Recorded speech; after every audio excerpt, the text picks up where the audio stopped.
The U.S. women are on pace for their fourth World Cup, favored this year in Paris to repeat, and off to a convincing 13-0 win in the opening game against Thailand. The opponent may not be close to the caliber of Team USA, but it doesn't seem to matter who's in front of them. The biggest opponent the U.S. women face doesn't come on the pitch. It's certainly not the way you expect the conversation to go after you score more goals than any team in Women's World Cup history, that you make less money than your male counterparts. But that is the conversation. And it's this extra time now on the clock where we consider these facts.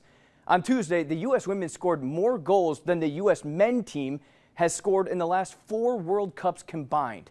They have just 12 in the last 13 years. You can see the breakdown here. This is also a fact and a common part of this argument: revenue. When the women won the World Cup in 2015 over Japan, they were paid $2 million. The men in South Africa made $8 million.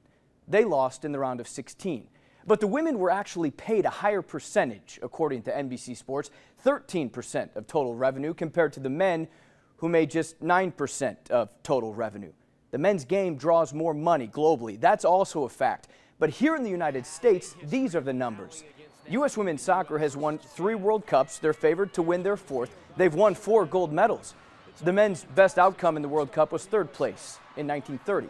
The Women's World Cup win over Japan in 2015 was the most watched soccer match in U.S. history. And after that win, for the first time in history, they surpassed the men in total team revenue, according to the New York Times. That brings us here to 2019. In March, the women's team sued the United States Soccer Federation for purposeful gender discrimination. They lay it out in the lawsuit like this. From 2013 to 2016, if the men and women had played 20 friendly games and each team won all 20, the max pay for women would have been $99,000. Compare that to the average of over $263,000 for men. The suit also points out, according to the Times, that outcome would have happened in 2016 even, where the women made more money than the men. So much so that the Federation expected to close the year with a $500,000 loss. But they actually made a nearly $18 million profit. Since 1991, the U.S. women's team has only won on the field despite their losses off.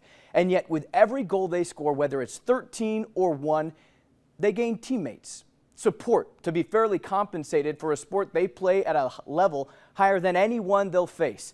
And this isn't just for soccer. The numbers on the dollar, it's 81 cents for men versus women. And my wife will tell you, she'll tell me too, she outworks me.